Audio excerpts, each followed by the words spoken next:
Hi, friends. Welcome back to the Bare and Brutal podcast, the podcast where we bare our feelings and are brutally honest while highlighting stories of resilience and transforming pain into power. I'm your host, Michelle, and today's guest is Andrew Jang, an entrepreneur with a remarkable story of resilience and transformation. Once known as Drew Morrison, Andrew faced significant legal challenges and personal struggles that led him to this profound rebirth. Despite dark periods of homelessness and a suicide attempt, Andrew found the strength to rebuild his life, seek forgiveness, and pursue his passion in the fashion industry. His journey from rock bottom to success is just a true testament to the power of accountability and personal growth. So we're really excited to have him on the show today. Please join us as Andrew shares his raw and inspiring journey of overcoming so much adversity and finding a new path forward. Thank you so much for joining us, Andrew. Yeah. So I have to frame really quick for the audience how our connection came about. I actually stumbled upon your page because we have a mutual follower, which is David Allen Tracy. Oh, okay. And yeah. So I had him on the show previously, and I saw that he was following you. I stumbled upon your account and I saw your story on like the pinned post, and I was like, oh my gosh, what a profound story. And when I reached out to you, your response to me was, I was singing praises to you. I was like, you have such an inspiring story. And you're like, I'm not sure if I'm the guest to be on your show because my story is complete. I quote you, it was one of complete failure and suicide. And I was like, I'm not one to shy away from that. That's exactly why I wanted you to have this platform to speak on that, because I feel like we don't have enough people speaking openly about those things. And then I gotta say, Andrew, you threw me for a ringer on our consultation call because you straightforwardly said, I want you to challenge me. I want you to challenge me to speak about these things that I haven't really talked about. And I did my research on you before, but I was not expecting someone to be like, I need you to push me to talk. Because typically people are like, yeah, I'm fine with talking about myself and my story. So I sat with it. I was like, man, this is certainly a challenge for me. And yeah, we're in for a completely different episode. I feel like I've never been placed in a position like this where I need to challenge my guests. So, one, thank you for pushing me out of my comfort zone, and thank you for being willing to come on here and be vulnerable. I'm glad to be here. Definitely is a new experience for me, and that's coming from a guy that's probably done everything. Yeah. So I will take it. Well, yes. So I know a bit about your background. I would love it if you could take this moment to introduce yourself and give the listeners a brief overview of your current background, who you are. Okay. Yeah. My name's Andrew. Um, do you want me to start at the beginning or I would just that? say, I know we're going to get into it. It's a loaded question. I would say Yeah. just talk about where you are now. Yeah. So I'm in Des Moines, Iowa right now. I moved here to be closer to my parents. Mm-hmm. Also, in all reality, I moved here to essentially just fade away in life. Um, I'm only 4 years removed, for instance, when I attempted to take my life. Mm-hmm. But what I found here is a community of people that, fuck, that was fast. They're just good fucking people. Yeah. And I have felt a level of support that you would read about in books. Yes. Um, I came here to do nothing in fashion, and the people here helped inspire me. And because of that, my passion for fashion started to come back, and slowly everyone started to find out that I'm actually considered the world leader for custom clothes for more Yeah. professional anybody.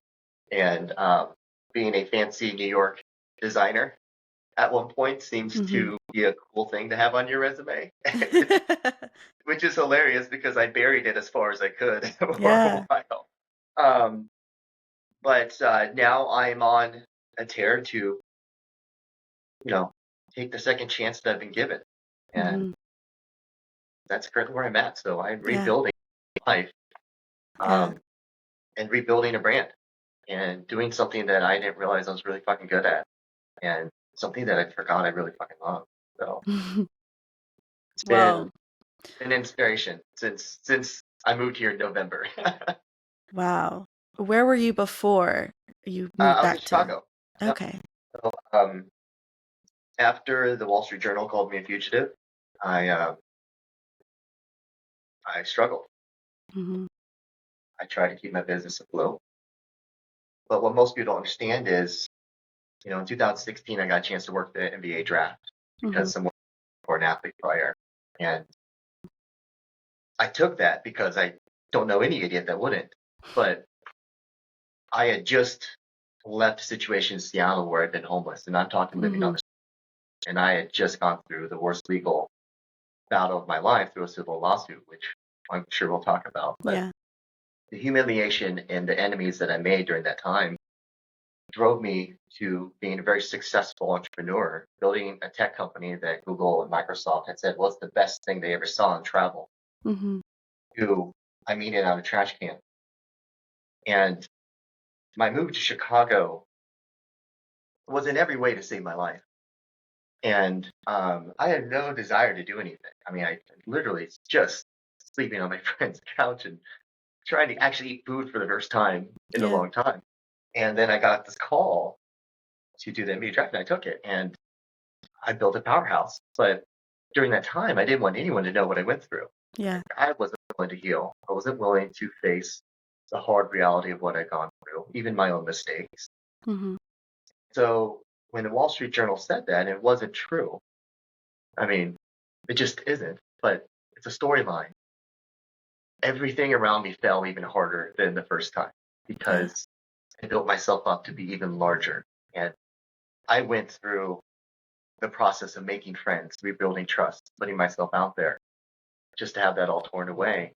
And Mhm.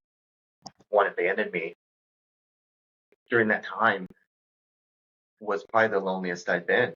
And um, so there I was in Chicago, in a huge city, alone. And this time now, I can't kick the voice in my head that is telling myself to kill myself. And Yeah. I fought as long as I could until I couldn't. And what's funny is when I did get back on my feet, I again was a shell of a human being and uh, didn't want anyone to know, even about the best thing I'd ever done. Yeah. So I just was a zombie through life.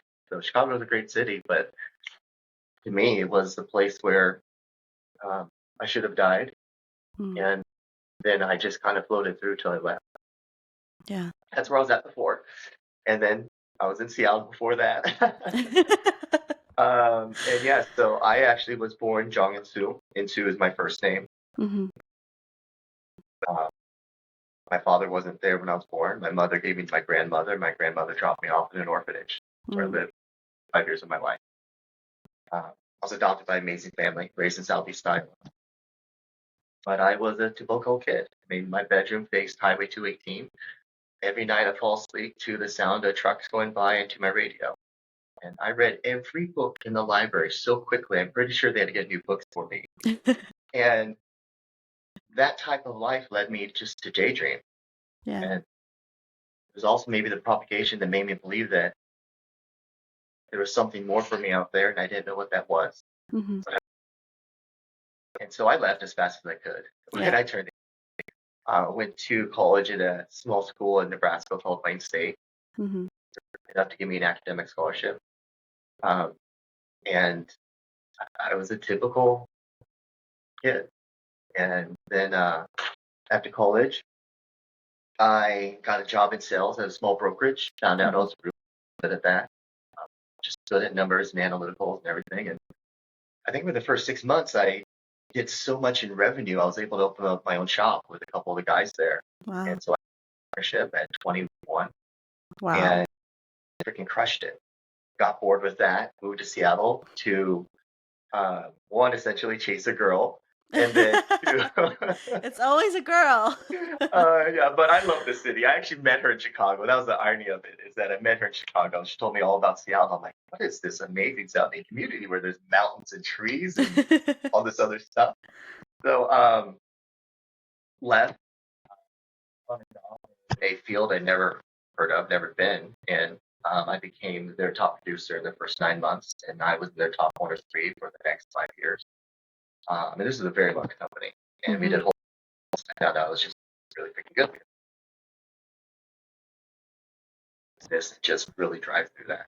Yeah. And then it was there that I had I'd actually gone down to Arizona for a year, and that's actually where I met my ex-business partner. Did some real estate investment, sucked at it. It was the first time failure that I'd actually had in years. Like literally everything I touched just turned into gold. Yeah. And it was my first company, and it was a very like humbling moment, and I did not handle it well. Like my ex-business partner is a monster, very manipulative. I can't help but wonder how much of that I created because how poorly I treated our situation. But after that, I moved back to Seattle, decided I was going to start a tech company, never been in tech. Learned how to talk to developers, learned how to code. I learned more on the UX side. But what I understood again was the business side of it. And I had built out a company that literally it was an app, and this was during the early 2000 era, so probably before you were born. And I apologize about that. But the whole idea was that you as a tourist could come into any city and just download my app, and you get instant access to all the stuff the locals will do. So like, I had so many friends, like I knew all the chefs, all the business owners, and when I went to go out to eat, I got to sit in the kitchen with the chef. Wow. Right? They had like secret menus, or if you would drop my name at a restaurant, you get the secret thing that I always ate. Very cool. Right? So Yeah. I was kind of a mover and shaker. I'd built up enough popularity that a lot of people knew who I was, and I kind of formed my tech company around that. And that's when and we did all these things called pitch events where we pitched to all the top investors and companies. That's when Google, Microsoft saw it. They're like, this is the coolest thing we've ever seen. It was unfortunate because technology hadn't caught up yet. So app worked really good on Wi-Fi, but as soon as you got outside of that, it couldn't. The data service just couldn't handle what it could now. Yeah. So we were a little bit early, but it was during this time that my ex-partner decided to sue me. He was like, I want half of what you got. And I told him, go fucking pound sand. And I'm in my 20s. And by the way, I'm now doing some of the super high events. And I have the city of Seattle literally giving me event space for free because they know I'll fill it with the top people. I was probably averaging 2 events a month, filling them out. And I was very creative. Like, I thought really unique events that no one ever heard of and then execute on them. Everyone would leave going, that was the most freaking thing ever. Yeah.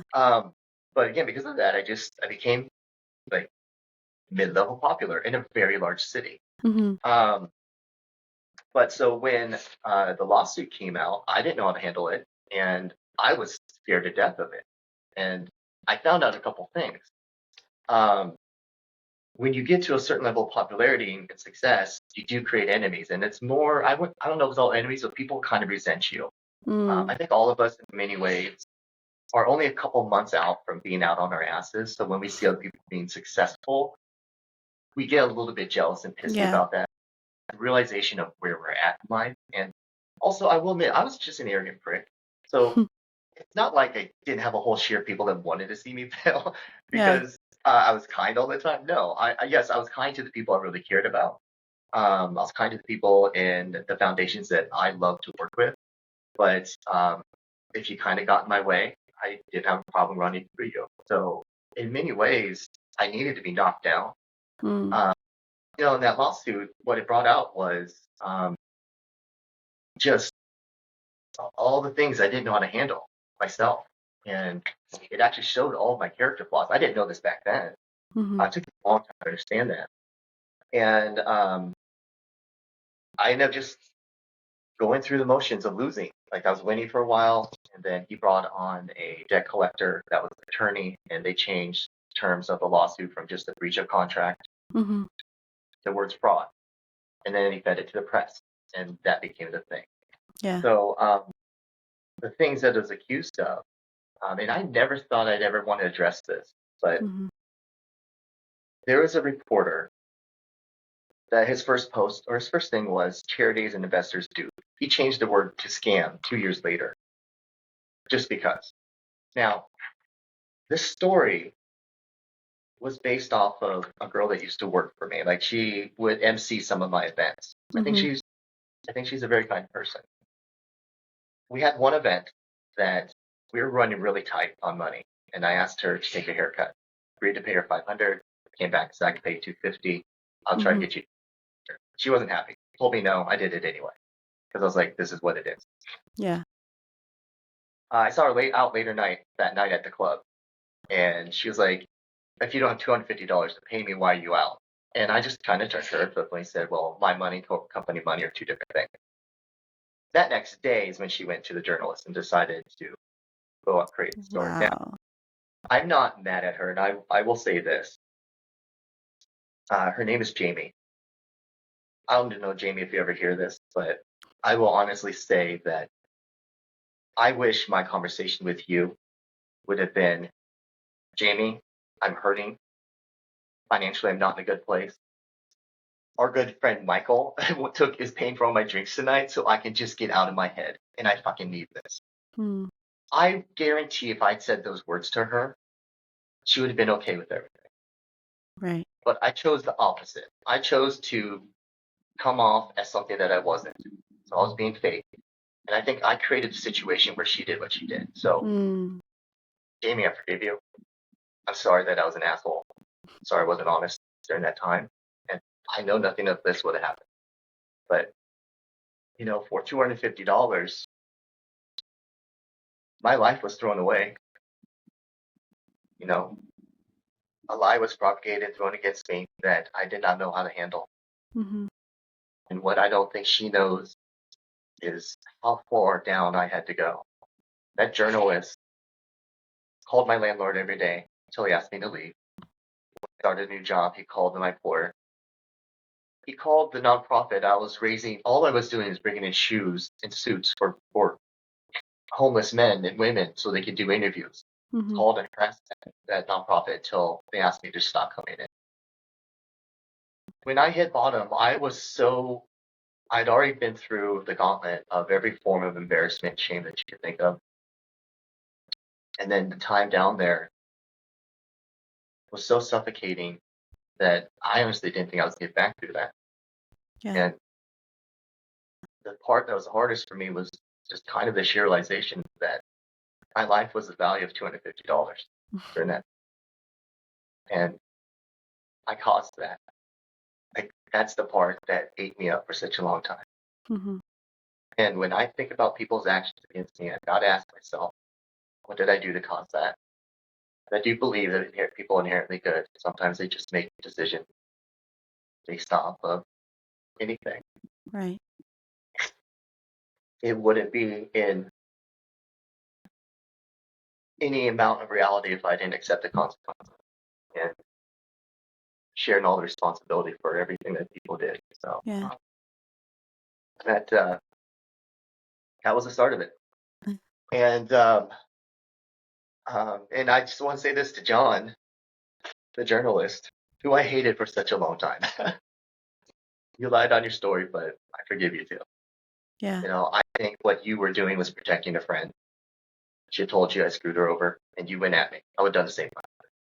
Yeah. So, mad at you. I think that you have a senior wiener dog, so you love dogs, so I'll give you a free. And I hope, though, every award that you won because of that was worth it. And I Mm. hope a much better life than what it started out. So, I forgive you for that, too.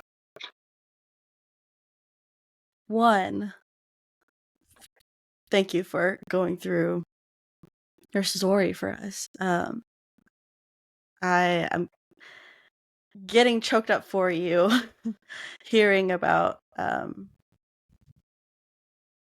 how you were already in a hurt position, and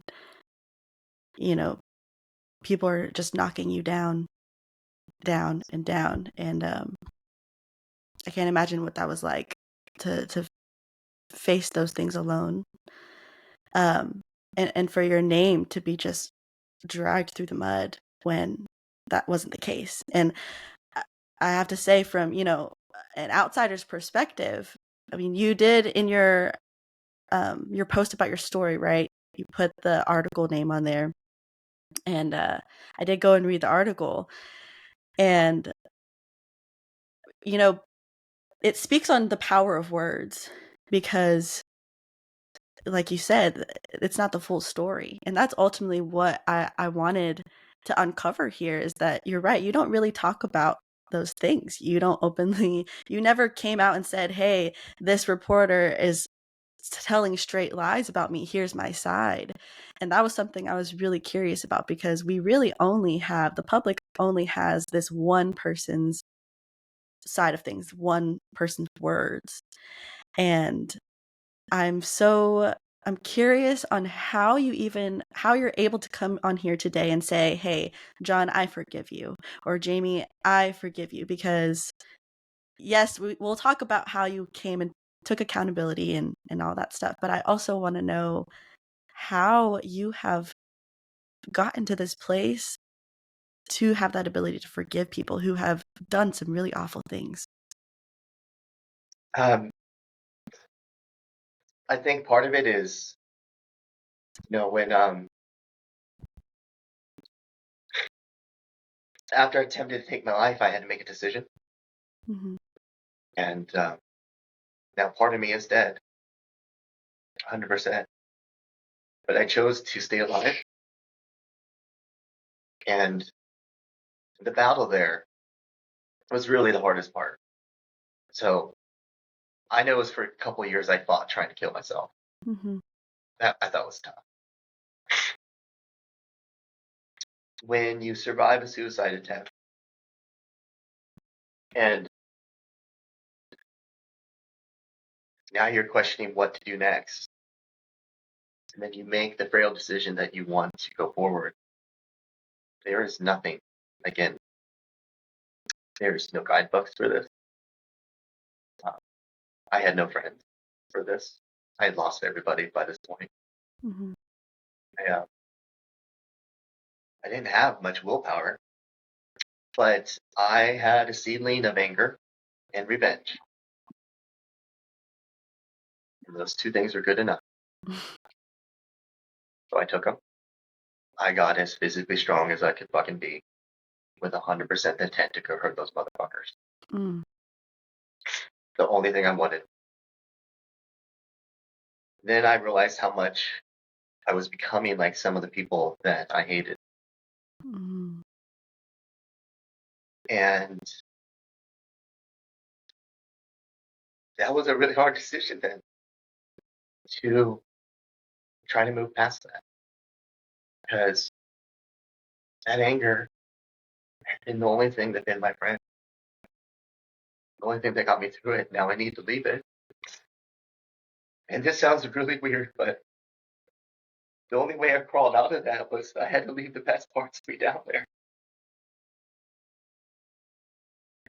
Because you don't ever really get rid of it. And it's always there. Mm-hmm. And the only thing I can do to hold back all the worst parts was literally just to sacrifice good things in me. I mean, I'm happy to be alive, but I'm a version of what I used to be. Mm. That's my greatest joys. Things I'm truly, really good at are still very deep inside. And I don't know if they'll ever be let up. But during that process of moving forward, I realized I also had to leave everything behind me. Yeah. Everything. So I thought long and hard about why they made the choices that they did. And it did take a little while. Mm-hmm. But once I thought through it, I realized it also came back to me. So I really don't think they made horrible choices. I think they made the choices based off of my action. Mm. I believe that. Because they're not in the equation without me. So I'm the lead of that equation. Mm-hmm. I believe they're good people. then there's nothing stopping me from offering them forgiveness, and nothing Mhm. stopping me forward, because that is the only way forward. Is to accept everything that comes at life as part of your own decision, Mhm. and just go. And that was it. But I wish I could tell you that there was something fancy, but there really wasn't. Yeah. Um, I think when you've been humbled hard enough, there's a level of clarity that can come through, Mhm. and if you're willing to accept it, it will show you profound things about yourself in the world. I mean, I may have lost my greatest assets of some of my true talents, but the amount of perspective that I now have in life is pretty astounding. Yeah. And that I feel amazed by it. But, no, and I don't want, if anyone hears this, I don't want them to come down on them. Like I said, they made their own decisions based off what I did. Mhm. And it sounds like they're both living good lives. And all I wanted them to know was what that price of everything was for me. Yeah. But the journey itself may have been worth everything. I'm not mad at it. So it sounds that in order for you to come to this acceptance and forgive these people, you had to take a hard look at yourself and take accountability and say that at the base of this, it started with me. I Can you speak more on that? Like this whole shedding process that you talk about, where you had to completely leave these parts of yourself down there. What exactly did you need to shed in order to move forward? I mean, so the thing is, what makes me so good at times is that I don't think about consequence when I dive into something. I Mm-hmm. think about how exciting it's going to be to go tackle whatever problem is there. But when you don't think about consequence, you literally don't think about anybody else Mm-hmm. or at the forefront. This is your mission. You dive into it. That has been my biggest driver. That is what led me to build everything that I've built from nothing. Like I literally built Impossible twice. And even I don't know how the fuck I did it. Except for that trait was with me both times. Mm-hmm. So, but that is also connected to my biggest character flaw, which is that I love to chase status because it overcompensated for everything I never had. Mm-hmm. I love to be successful. I loved making money. I loved being popular. Mm-hmm. I mean, you name everything that everyone kind of looks at when they see people on Instagram, social media. I loved it, I wanted it, and I took it, and I had it. Mm-hmm. And personality types that got that, they also feed the parts of you that aren't that great. At least they did for me. And I'd venture to say that I know I was still a good person. I just made stupid choices where I took trust of other people that they gave to me for granted. And I Mm-hmm. never tried to lose it, but I just, if something went wrong, I'm like, oh, I'll figure it out. I'll Yeah. make up for it. Right. And I didn't understand why people would be so upset Mm-hmm. because they never actually thought through what they had to do to give me that trust. Mm. Because it is a piece of you. And it is the reason why we all take things personally when our trust is abused.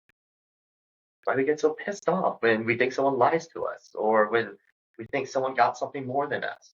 Mm-hmm. What we see is a part of ourselves that we donated out being thrown back in our face or helping the other person and they're forgetting us. So it's weird, but all of us kind of, go through a sense of abandonment when we place trust in other people. Yeah. Um, Leaving every part of me down there that made me successful was a really hard thing, but it's also the only thing that put me in those situations. Mm-hmm. Again, it sounds really weird, but that level of anger that I had was so intoxicating. Mm-hmm. And like I just knew I had to leave everything. Yeah. The last part of me that had any amount of strength. the parts that came up were the super vulnerable ones. I'm still weird and silly, and I'm glad those parts made it. Mm-hmm. But yeah, I had to leave so much just to crawl out. But absolutely worth it. Yeah. And I think that's a universal thing, though. It's so much easier to turn to anger. It's Most easier. powerful emotion on earth. Like, Yeah. people don't understand this. You could be angry and have a happy moment come into your life, and you'll still be angry. Mm-hmm. You could be having your best day, and one single thing upsets you, and you're going to lose that happy day. There's nothing more powerful than anger, period. Yeah. That's why it's so prominent. That's why we're so easy to just affix to it. Yeah. And I don't think people understand that part. Yeah. I resonate with that, wanting to hold so tight to your anger, because in my own healing journey, I mean, I won't get into it, but really wanting to just hurt the people who hurt me as well. I feel like I connect with that. And for the longest time, it's actually quite recently where I had to take self inventory, and I'm like, okay, well, really, this anger that I'm holding on to, it's not doing anything for the other people. It's really just harming myself. And that's a really tough pill to swallow when you realize, oh, uh, I'm pretty much the cause of why I'm where I am today. And literally just leash your control to that. Yeah, That's the way you really do. When you allow anger to consume you, you're not in exactly. control. Other people are. And also, and the reality is this, and I try to tell this to people: when people do something to you that upsets you, their part of it is very minimal, Mm-hmm. right? This is where their actions affect you. If you're going this far out, this is all you, Mm-hmm. all you. So I like, take a look at that, figure out what's most important for your next step. Yeah. So I'd like to circle back to a comment you made about how you really wanted status, and you had this, this desire to just be popular and whatnot, and you were constantly chasing that. I'm curious, do you think that stems from your upbringing and how, you know, I know you don't remember much from the orphanage, but do you think that had anything to do with your sense of self-worth being abandoned as a child? I mean, I don't know. I can tell you, because I can't honestly say what is real and what I did or what I'm making up in my mind to protect myself from those younger years. Mm-hmm. I think I'm a typical kid. I don't think I felt any of those true emotions. I raised in a farming community. I had tons of brothers and sisters, tons of cousins, and we're always busy. Mm-hmm. Um, I always knew that I didn't feel something. Um, like, it took me forever. I had to read what the fuck the word "I love you" really meant through a book. This sounds weird to people, but when you're born into a family, you get that innate understanding of what love is and affection because they're always there and it's consistent and constant. Mm-hmm. No, I didn't have that at all. And when my parents adopted me, I screamed like it was murder when they tried to touch me. Mm. They don't want that type of affection. I'd been shown it. I had no fucking idea what the fuck it was. Yeah. So I would always hear people telling me they loved me, and I was like, what the fuck is this thing? And so, and the irony is that all the books I had to read were all romance novels, and I love them now because I'm a diehard romantic. No one would know that, but I had to read these books to really just kind of fathom what it meant because I didn't feel anything. I just didn't. But it's not like it made me empty. I don't think. Mm-hmm. Just a part of uh, part of bonding with people felt a little foreign to me. I Mm. did feel it got older. But I think that was just the accumulation of time, being around enough people that I felt that it finally allowed to sink in. So Mm-hmm. it's not forever. But I don't know if chasing status was 100% because of that. I think Mm-hmm. a lot of us, I think all of us want to be more than what we're at. Yeah. Um, but I just seem to have the means to make it happen. And I wanted to keep doing it. So possibly. Because I don't want to put anything back onto something that doesn't deserve to be there. I think there's a ton of people that are adopted and they don't have the same issues that I did. Yeah. So if it's true, then maybe being adopted had nothing to do with it. It was just me as an individual. Mm-hmm. It's more likely to be what it is. It's just that the dreamer status in me always wanted something. Yeah. And I found out I could get it. And through hard work, being really good at things, and being popular. And those things seem to come pretty easy for me. Yeah. So hearing you talk about your journey through your life, I'm kind of seeing a pattern here of where you talked about when you were younger, looking out your window and just constantly wanting more. And as soon as you turned 18, you completely left this life in a way. And then in Chicago, and then you left, and changing your name and creating this new identity is a huge step. And I'm wondering what has led you to make these decisions to just completely leave things. And can you walk me through that?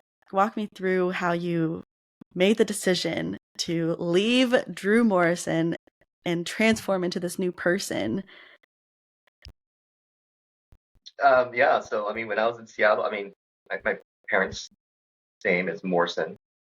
When they adopted me, they gave me the name Andrew. Mm-hmm. I went to college for some reason. Every drunk asshole couldn't say the word "and," so I just became known as Drew, and it stuck.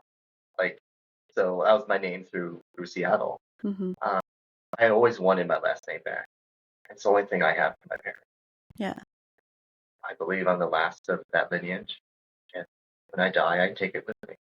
Always wanted it, and I never knew when that was going to happen. But when I came to Chicago, I knew I needed something, Mm-hmm. and I think all of us, when we're trying to build ourselves up from something, we need more than just the grit and the grind of the day. You need hope. That sounds really stupid, but taking my last name back gave me hope again. Felt like a completely fresh start. Yeah. Who I've always fucking wanted to be. And it was supposed to be a great fucking thing. And, when they decided to write those things about me, they completely took the only thing I have left away from me. Yeah. And that will always be out there. So I can't even go to the grave with a thing that I just wanted to display. But that transition to build my life over again was purely just necessity. Mm-hmm. And, I don't care if people think that was a big thing, but I think if anyone given the circumstance, the same situation, and they said we're given an opportunity just to rebuild their lives in the way they wanted, they would take it. Yeah. And, it's not like I even did anything wrong over the next 5 years. I built a huge fucking fashion brand. Yeah. What they called me out for was something happened a decade ago. Mm-hmm. Just to say it. I think it would have been one thing if working with all the athletes I did and making all the clothes I did that I was screwing people over, but none of that happened. Yeah. So I literally got to rebuild myself in the way that I thought I could and did it. And I'm not gonna lie, I'm the most proud of that. I had nothing, absolutely nothing, was just absolutely running on fume. And traveled every day, did a talent I didn't even know I was good at. FC Barcelona, the largest sports team in the world, and we're working on an exclusive clothing deal. Most people will never know this, but that's how big and how strong I got to. And I did that. That's something I should be so proud of. I am Mm-hmm. now. I thought that for a while, but that couldn't have happened if I remained Drew Morrison. Because I did think about the things that made me him. And I cut those fucking parts out. At least the Mm-hmm. best I didn't cut them all out because I didn't have really time to think about what really needed to stay. But I told myself, any new business partner I get into, I tried to really think about the consequences go forward as still as fast as possible. I still made a ton of mistakes. There's no doubt about that. But I was a different version of myself, but I hadn't changed enough. And again, I hadn't healed, so there's no way that was going to be successful long term. And the thought that I could hide what I went through in the social media age was just so fucking absurdly stupid. But I guess that's just. I think you're willing to, convince yourself of certain things. Yeah. And to be honest, it was probably a good thing that I did, because then also I would still be sleeping on my friend's couch. Yeah. And I got to see the world and do things that most people wouldn't. So even though the fall was as hard as it was, there's a ton of great fundamentals. And I will say, though, that I think it's so much easier for people to look at someone who has so much success, someone who's in the limelight, and judge them for everything, any decision that you've made. I mean, it's so much easier for us to look at celebrities and put them under this microscope and criticize them for these things. So, The truth is, I think any of us that get any amount of popularity, authority, and power, we need to be better. Because, we can impact change with people that look. And because of that, I believe that's just kind of the duality of what your role is. Your obligation to yourself solely is no longer an option. You need to be the best version of yourself so you can inspire others. So I get it's easy for them to do that, and I actually don't blame them. I think it should happen. And so, I take no pity on my fuck up. And they all they did was reveal the things that were still unhealed and unchecked. And when I see other people fall, I realize that they probably make the same fucking mistakes I did. Yeah. Right. So and that's kind of the part of education as human beings. Right. And I also think, though, our culture is very, the cancel culture. Oh god, I mean, it comes down to the fact that, again, like, this is, all of us are struggling in some format. You walk 100 people, 100 people have their own issue. And that's why when you're hurting as a friend and you turn to someone for help, a lot of times you don't get the help. Well, it's because they have their own issue. Yeah. Now, if they had none, they could absolutely help you, but nobody's in that situation. Like, we're all operating out of our own issue and our own fear, and sometimes our own inability to make progress. It is just so extremely easy then to focus our energies to divert it away from our own problems to the failures of other people. And maybe that's just what it takes to help others. I mean, it sounds counterintuitive, but for a while, when you're focusing on someone else and their problems, you might forget about yours. Yeah. It's not right, but it's a commonality of being a human being. And I think that's the most fascinating thing, as in particular to what we have. Like, we're the only being on this planet that has free thought and will. We make decisions that aren't based off instinct. And I find that to be the funnest and coolest thing on earth. Just down. The good and the bad, we take them all in. Yeah. So I know that you went back to these people that you wronged in the past. How was that conversation like, asking for forgiveness? I know that you came to a place of peace, though, giving them grace and understanding, like, your decisions were probably a huge part because of something I did, and taking accountability for that. How did you approach these people, and what reactions did you get? Well, I mean, so the interesting thing is, I had my investors that were my friends for my tech company. They were basically all my friends. Now, I approached them because I brought my drama that ruined our company. My ex-business was a big catalyst for all that going down. Now, had I handled that situation better, our tech company would probably just still be thriving, or we would have made a ton of money and been off to the side. So approaching them was actually more difficult than I thought because I was so embarrassed. But they all took it the way that good friends would. Like, we bet on you, we believed in you, we know none of this stuff is true. We just want to make sure you're okay. They're like, are we happy with the way things went? No. Mm. And, I did what most people wouldn't do. I paid him back. So I'm working through some stuff. And that's just what you do with friends. Yeah. Like, another option. Even my own ex-business partner, I offered the guy $1.5 million. Turned it down because he needs me to sign a waiver that says I will not talk about him. That's never going to happen. Wow. The thing is, this man, and I'm not going to give much time to him on any platform. Mm-hmm. Message my website every day. I don't respond. We don't respond at all. Mm-hmm.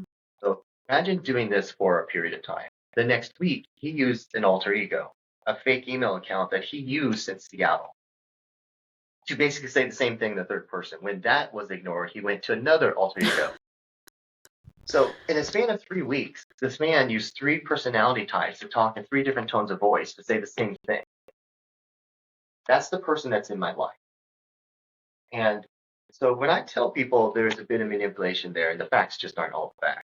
Yeah. And the reason why I'm not signing away anything that prevents me from talking about it, this is the reason why. Yeah. Now, if I take ownership of the fact that I may have created that monster, but there's details about him that should be prevalent. They can come out. Yeah. But as I said, I'm willing to move past the situation, and I'm not giving him any more discussion time than I need to. Right. But people should know that's the person that moved all this long. Had he not been in my life, none of those stories. Yeah. Now, also, had I not really made a couple bad decisions, none of those stories would be there. It was the perfect storm of the wrong partner, me being immature, Mm-hmm. all that combining into one. And that's the irony out of all of the situation, is that my life was fueled and has had so many ups and downs because of a little bit of randomness, Mm-hmm. a lot of immaturity on 2 grown fucking men. Like, that's the reality of this whole fucking situation. And as much as my life has suffered, to see him act this way tells me he is suffering a lot. Yeah. And that is why I tried to do everything I could. But I can't get through the human being that doesn't want help. Right. So I will always battle that. The fact that 2 lives have maybe permanently damaged in many ways. Mm-hmm. I still take that as my own fault. So, Andrew, do you have any desire to clear your name from all of this? I mean, I did when I was younger, or earlier. Mm-hmm. Now, but I needed to do it to get all the people back that I lost. Mm-hmm. But those people didn't care about me to begin with. So why am I going to try to clear my name for them? Yeah. People I meet now, I'm very open with my life. I mean, I built a website just to talk about it. Yeah. Openly. And it's not like this was yesterday. This was a while ago. Mm-hmm. And people know me. I think they see a side of me. And then when they read something, they come back to me like, none of this makes any sense. Yeah. I was like, that's just the way it is. So, Yeah. no. There are things that I could say that would absolutely ruin 5 people that came at me. But that's not my point in life. The things I could say that could improve and put out, that would probably just make it all go away. Mm-hmm. Small bits, just so people have a little bit of clarity on the situation. Mm-hmm. Outside of that, if you can't accept me for the human being I am now, then I'm not going to feel bad. I'm not going to make you feel bad. Yeah. But it's not my obligation to have to prove anything besides that I am a good person. Wow. That's powerful. Well, as we begin to wrap up the episode, I do want to touch back on, the part of your story as a suicide survivor. What do you think is the most important message that you can impart on someone who is also struggling with thoughts of suicide? Yeah. Yeah. So I'm glad you brought that up. There were a couple of things I want to make sure I got through, because I remember you had talked about in our first conversation. So I apologize. I'm going to digress a little bit here. You had talked about some of the anxiety that you suffered through. Mm-hmm. And it's funny, is I hear this a lot from the younger generation. But I'm in my 40s. So when I say younger generation, clearly I'm sounding like my father now. But You know, I often think the issue of anxiety in people in their 20s is built because the world is just intentionally overstimulated right now. Mm-hmm. That's 1,000 times a day. When I was your age, we didn't have that. Yeah. And I believe also part of your anxiety comes from the fact that you honestly realize you don't have control of things. And that lack of control gives you a shitload of anxiety. And here's where I think it stems from. Everything that you've been born into technology-wise gives you every bit of control that you want. I mean, think about where your phone comes from. You have phones that can operate to your stereo. We're handed all the tools to give us everything that we want on demand. Well, all that's showing you is that you can have whatever you want when you want it. But Mm-hmm. that's work. Life is intentionally built to have no control in your hands. That's what makes Mm-hmm. it so fun.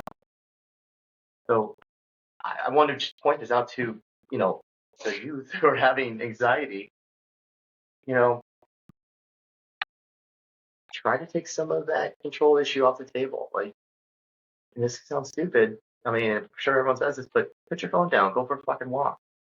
If you're a control freak, let your partner or best friend pick your outfit to go out, pick your meal, and just, Yeah. enjoy that experience where you didn't have any say in anything, and yet it was still okay. And I believe if you repeat that enough, you'll start to understand that, not having control isn't the worst thing on earth. And then you Mm-hmm. can start to change. So I just want to address that. But, my thoughts with people that are battling depression and route to suicide, time is the great equalizer. And maybe you'll understand what that means. But essentially, all I'm saying is, given enough time, everything comes back to equilibrium. Now, I think people that are going down this path, they might need to hear two messages. Um, you know,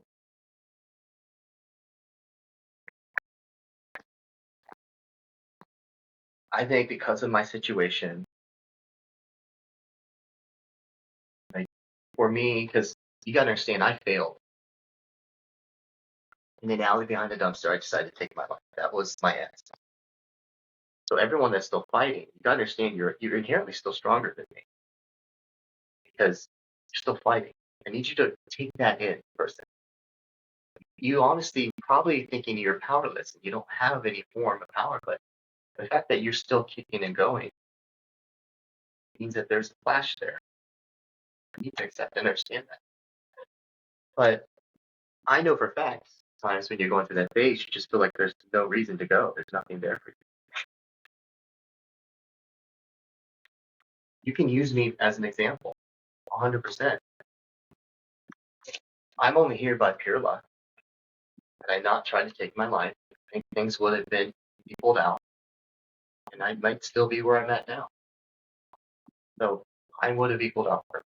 But because I chose to take my life and went through the action, all the good parts of me that had to die to stay for me to crawl back into life, I believe are the things that keep me alone for life. And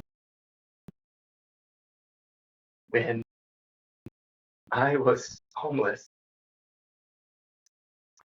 they don't tell you the amount of violence that happened. And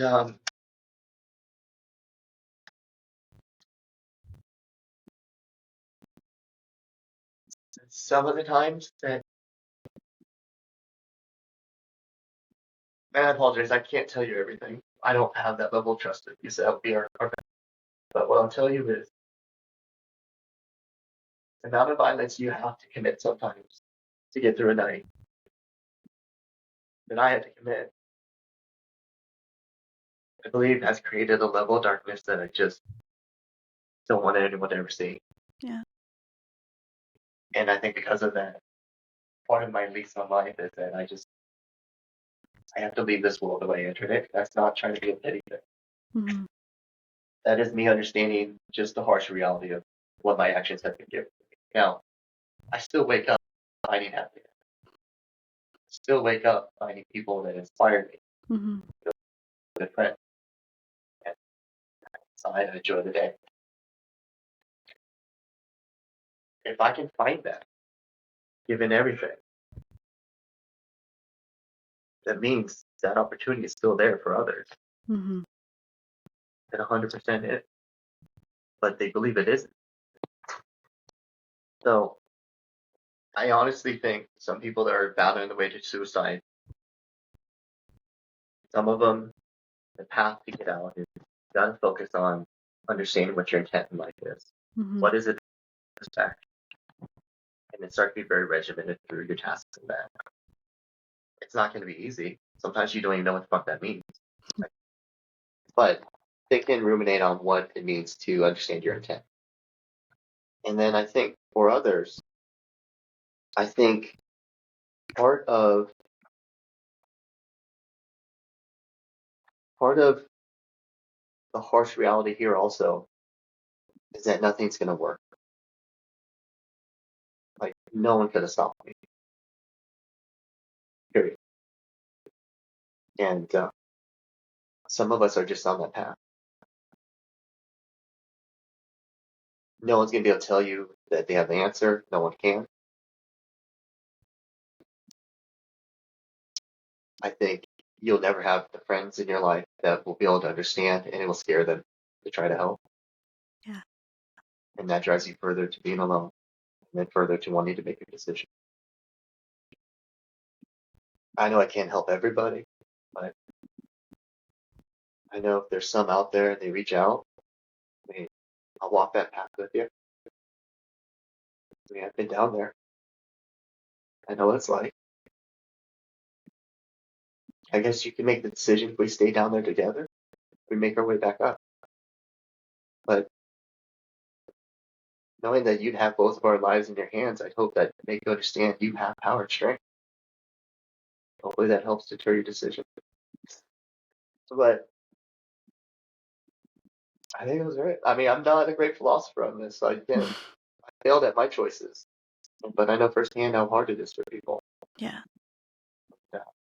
Unfortunately, people will make the wrong choice. That's just a fact of the world. And we'll never be able to save them all. Yeah. And I know so many great organizations don't think that way.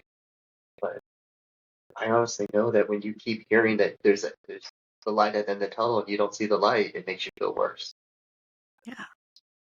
So it is a tricky subject, but again, I think there's some that can move and motivate themselves. And others,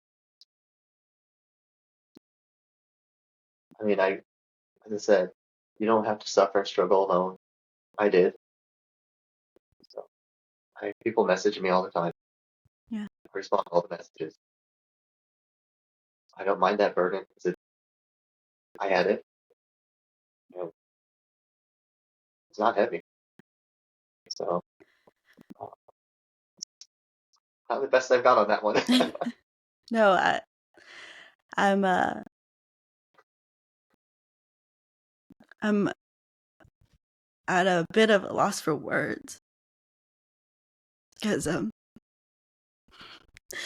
I wish that I had someone like you in my darkest times, and I don't think I've ever really talked about about this, but my own battle with suicide. Yeah, I mean they tell you, there's a hotline to call, and I vividly remember wanting to end it, and that was the last glimmer of strength, I guess, that I could muster, was literally searching up the number, calling, and only to be put on hold for a really long fucking time. And it's funny. I mean, it's dark, but at that time I just remember busting out laughing because they're playing like elevator music as I'm being put on hold. And I was like, this is really fucking hilarious. I'm literally about to end my life and I'm on hold. And it's like piano music playing.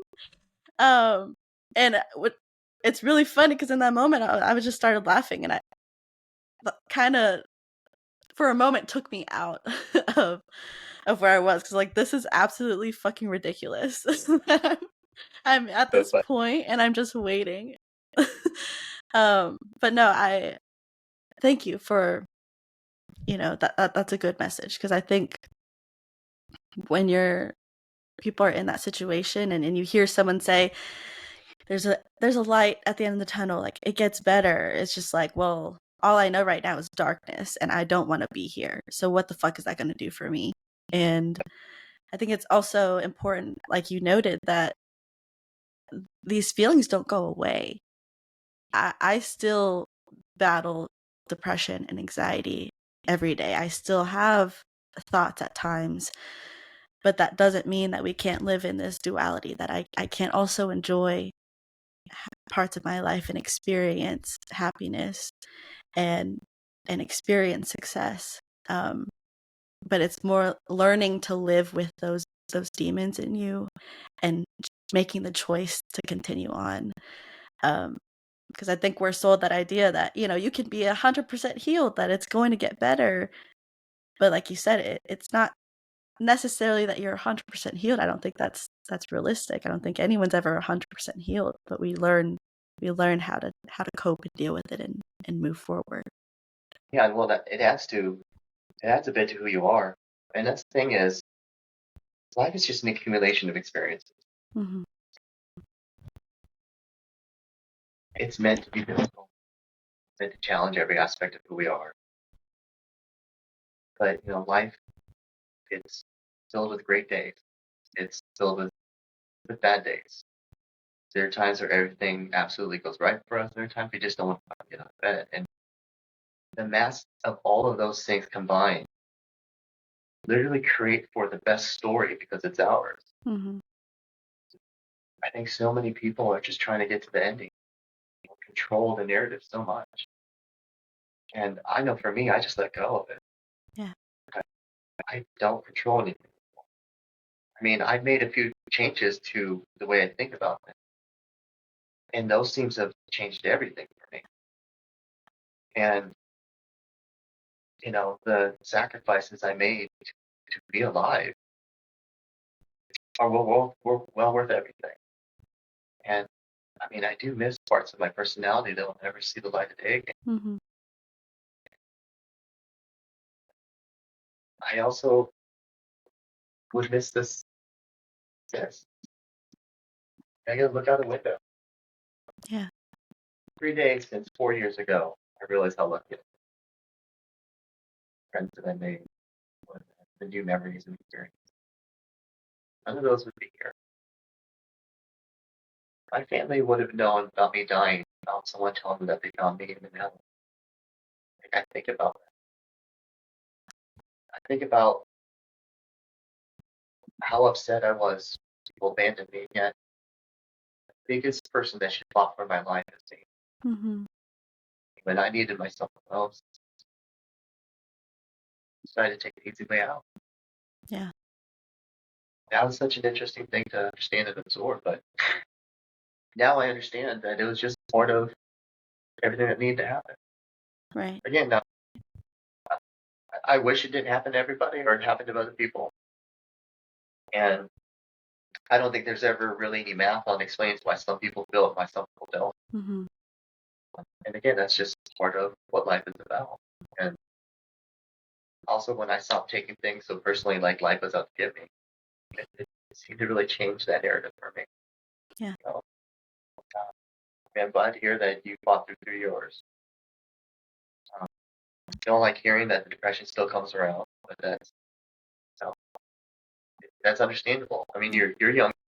You'll start to work through phases on how that starts to manage against that better. Yeah.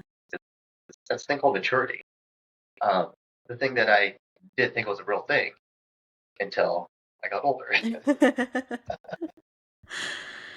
Well, it's a journey for sure, and I'm grateful for my choice to create this platform, because I get to soak up all this wisdom from people who have lived more life than I have, and I'm here for it. I want to learn these things and see how I can get to this point that y'all are. So thank you so much for coming on here and sharing your story with us. Um, Before we go today, how can the audience connect with you and learn more about your work, and where can they follow your content? Yeah, I'm mainly on Instagram, though I came to Des Moines. Everyone uses Facebook and Snapchat, which I thought was dead. Um, uh, so on Instagram, it's Seven of Andrew, spelled out. Um, and then my website is andrewjang.com, for example. But yeah, you can follow me there, see what we're doing. I mean, my life is about making clothes now. Like, Yeah, I think the coolest thing on earth is that I get to help people feel beautiful through clothes. Like, that's how fucking cool is that? so So wait a cool. minute, and I don't want this to be all about dread. So all you motherfuckers that are struggling with your depression shit, guess what? I get to have the most fucking fun right now because I was able to order and just think about what your lives could do too. Yeah, So like I said, I meant it when I said time is a great fucking equalizer. It literally levels the playing field back to everything. So yeah, you can see all the cool shit we're gonna do. We're doing tons of fun releases. Like this is us in our element. I got my start making custom clothes. We're dropping those first. It's gonna yeah. be crazy fun. The city's being amazing to all the fashion shows we get to launch. Like they're literally let me think like a crazy nutcase and saying yes to shit. I'm just like, oh my god, did we really get a yes from that? Um, and on my Instagram, I'm just trying to drop me as a personality. I Yeah. know the algorithms hate you because they want you to be focused on one thing, but like, I'll talk about weightlifting one day, hormone therapy one day, my dog, and maybe a little bit of fashion on there. Like, it's just fucking all over the place. Yeah. But that's kind of the eclectic part about who I am, and I think that's the authenticity that people want to see anyway. Yeah. It's just who's there. And I never showed that part. I think I was just never willing to just be anything but always on. Yeah. So that feels better. Not have to be. Well, I love seeing you and witnessing you light up talking about all the cool shit that you're doing. And yeah, your account is all over the place, but it's great. I love scrolling through your things. You were talking about rain the other day and the weather. No, all right. So hold on. Yes. Oh yeah, that was the rain one. Yeah. It's kind of because I'm a big fucking nerd, and it actually started from an earlier conversation where a friend of mine told me that physics. I went on this rant. Like I was like, "What the fuck did you just say? Really?" So I nerded out, but I didn't realize how much of a nerd I really was. And I realized it because every time I open my mouth, I say something that's just really absurdly dirty. Yeah, so if you guys want to hear nerd shit, just random nerd shit, I guess you can go to my page for that too. So, Yes. Awesome. Well, thank you so much again for coming to the show today. It was an absolute honor to have you on the guest, and I will never stop expressing my gratitude. Just having this opportunity to witness and hear your story. I commend you for coming on this platform to be vulnerable and just showcase the good, the bad, the ugly. I know you don't necessarily like to frame yourself as a role model for people, but it is a courageous thing to witness someone own up to their mistakes, come out of the fire like you have, and just face your demons. So that's real, that's raw, and that's something that we need to see more of in media. And I'm fortunate that you've come on here today to do just that. I love that. Well, I appreciate you having me. And Michelle, this is for you. You're a good person. Like, I feel that. We're nowhere near each other. I think you said you're in Yeah. Texas. Yeah. I know good people when I see that. So, because of that, I know that you take things more literally and seriously than you need to. And that's the burden of pressure. I would say this is that, again, we talked about it earlier. Your need to control things because you're trying to propagate goodness out to the world, you can continue to do that. But also understand that sometimes bad things happen to good people. And sometimes good people don't always get the results that they want. That should never take away from the hope and ability that you have. So all those bad days, just take them as a learning lessons as they are. and I better keep hearing about you pushing forward. Okay, so you get to be a version of myself that I'll never be, that I never probably ever can be, and that's why I find you to be very fascinating and probably a lot more powerful as a human being than I will ever be. So, kick ass, and I can't wait to hear more about you and your book. Okay.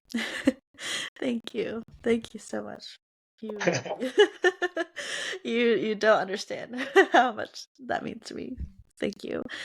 Those of you listening, if you'd like to stay connected with Andrew, follow along with his content, see him nerd out, and see his work, his awesome work. I want a custom suit now. We'll talk about changes. Yes. Well, please go show him some love. You can find Andrew's socials, his links, and all of that in the show notes. Thanks again, Andrew, genuinely. And thanks everyone for listening. And as always, I will talk to you soon. Bye.